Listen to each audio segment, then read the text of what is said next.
Sabarmati online classes में आप सभी का स्वागत है। इस वीडियो में हम क्लास 12th इंग्लिश पोएट्री के अंतर्गत a thing of beauty chapter के शॉर्ट आंसर टाइप क्वेश्चन देखेंगे।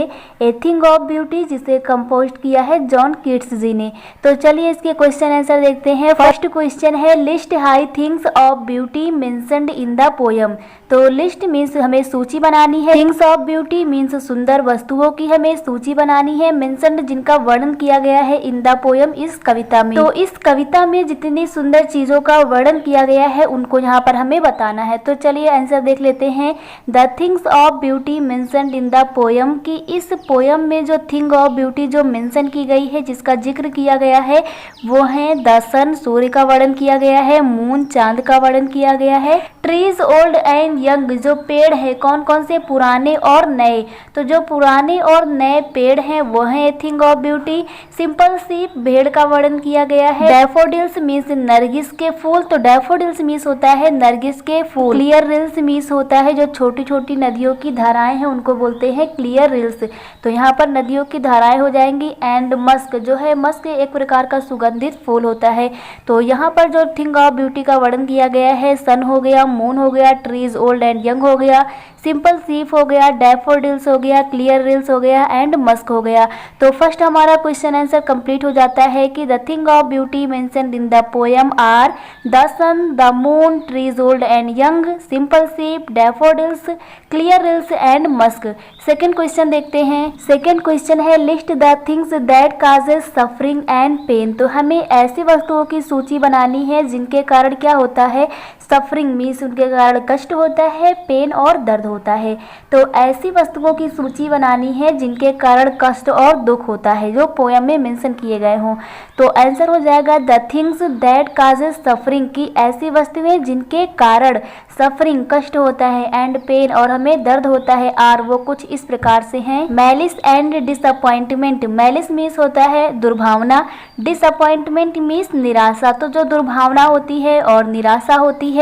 इनह्यूमन मीन्स अमानवीयकृत जो होता है, अमानवीय जो होता है। Dearth of noble nature. Noble nature means होता है अच्छे स्वभाव की। दीर्थ माने क्या होता है, कमी हो जाना। तो अच्छे स्वभाव की जो कमी है। Of all unhealthy. Unhealthy means होता है अस्वस्थ। तो जो अस्वस्थता होती है वो, और ओवर डार्केंड वेज और जो अंधेरी रास्ते होते हैं वे, ईटीसी इत्यादि चीज़ें हैं। तो ये हमें सफरिंग और पेन देती हैं। तो कौन कौन सी चीज़ें हैं, तो यहाँ पर बताया गया है मैलिस हो गया, डिसअपॉइंटमेंट हो गया, इनह्यूमन हो गया, दीर्थ ऑफ नोबल नेचर हो गया, ऑफ ऑल अनहेल्दी हो गया एंड ओवर डार्केंड वेज हो गया।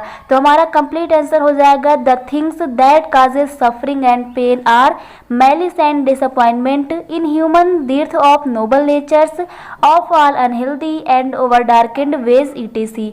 नेक्स्ट क्वेश्चन नंबर थर्ड देखते हैं। क्वेश्चन नंबर थर्ड है what does the line therefore are we breathing a flowery band to bind us to earth suggest to you.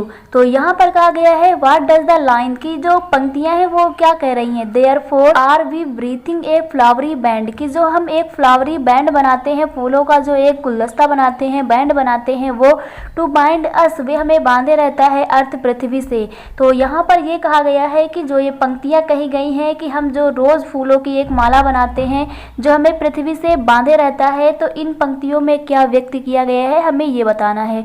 तो हमारा answer हो जाएगा this line says that कि इन लाइनों में, इन पंक्तियों में कहा गया है देयर आर मेनी सफरिंग्स की अत्यधिक क्या है, सफरिंग्स है, अत्यधिक कष्ट है, एंड पेन्स और दर्द है ऑन द अर्थ पृथ्वी पर, कि जो पृथ्वी है यहाँ पर बहुत ही दर्द है और यहाँ पर बहुत ही दुख है। मीन्स जो पृथ्वी है यह दुखों से भरी हुई है। That make the living impossible जो क्या करती है, जो जीवन है पृथ्वी पर इसको क्या करती है, असंभव बनाती है। तो यहाँ पर कहा गया है कि जो पृथ्वी है ना इस पे बहुत ही दुख और कष्ट है जिसके कारण क्या होता है, यहाँ पर जो जीवन है ना वो असंभव हो जाता है। बट लेकिन इन स्पाइट ऑफ दीज सफरिंग्स, लेकिन इन सभी कष्टों के एंड पेन्स और दुखों के बावजूद, इन स्पाइट ऑफ मीन्स के बावजूद, तो इन सभी कष्टों और दुखों के बावजूद देयर आर सम ब्यूटीज, यहाँ पर कुछ सुंदरता है, ऑन द अर्थ पृथ्वी पर, that bind us to it, जो हमें इससे बांधे रहती है।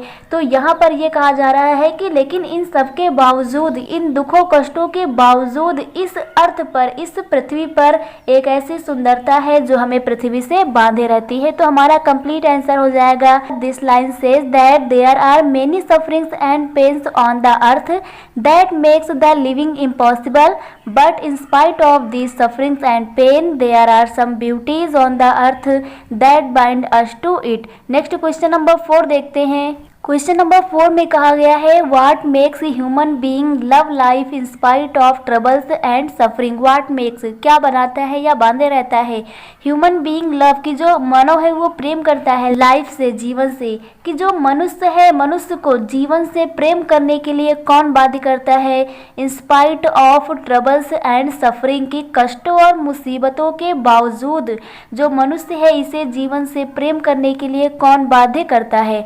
तो हमारा आंसर हो जाएगा there is only beauty of the earth, कि जो पृथ्वी है ना इसकी जो सुंदरता है, ब्यूटी ऑफ द अर्थ, की जो पृथ्वी है ना, पृथ्वी की सुंदरता ही जो है वो that binds the human being in spite of sufferings, इन सभी कष्टों के बावजूद जो पृथ्वी है इसकी सुंदरता ही जो मनुष्य है उसको प्रेरित करती है अपनी लाइफ से प्रेम करने के लिए। क्योंकि जो अर्थ की ब्यूटी है वो क्या करती है, it provides Joy for ever, यह हमें हमेशा के लिए सुख प्रदान करती है, मीन्स हमें हमेशा वाली खुशी प्रदान करती है।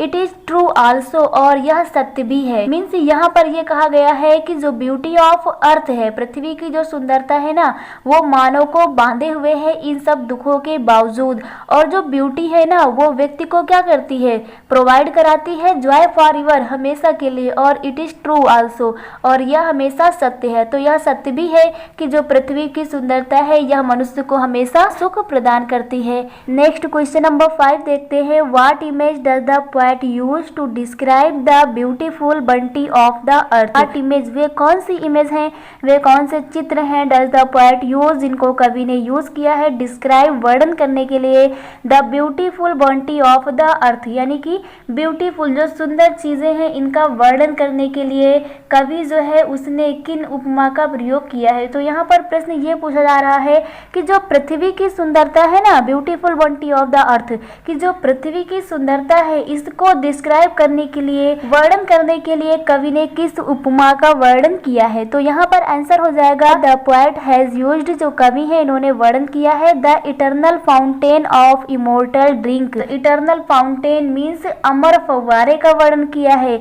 इमोर्टल ड्रिंक जिससे अविरल जो धारा है वो निकल रही है। तो कवि ने ऐसे फाउंटेन, ऐसे फव्वारे का वर्णन किया है जिससे क्या निकल रहा है, अविरल धारा निकल रही है। It constantly pours on us from the brink of heaven.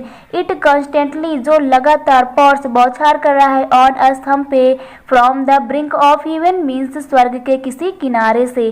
तो जो स्वर्ग के किसी किनारे से हम पर क्या कर रहा है, हम पर स्थिर रूप से लगातार वर्षा कर रहा है। किसकी वर्षा कर रहा है, इमोर्टल ड्रिंक की। तो हमारा कंप्लीट आंसर हो जाएगा the poet had used the eternal fountain of immortal drink, it constantly pours on us from the brink of heaven. तो आप लोगों को कंप्लीट जो शॉर्ट आंसर हैं ये क्लियर हो गए होंगे। Thank you.